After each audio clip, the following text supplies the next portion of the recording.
సంధ్య పొద్దు లాంటి అందమైన రూపము నీదమ్మా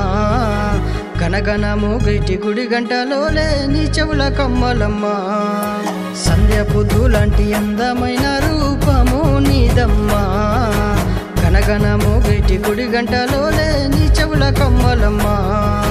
బావా బావంటూ పలకరిస్తే నేను మురిసిపోతినమ్మా నిన్ను గుండెలో నా దాచుకొని దేవతోలే కొలిచి నోడినమ్మా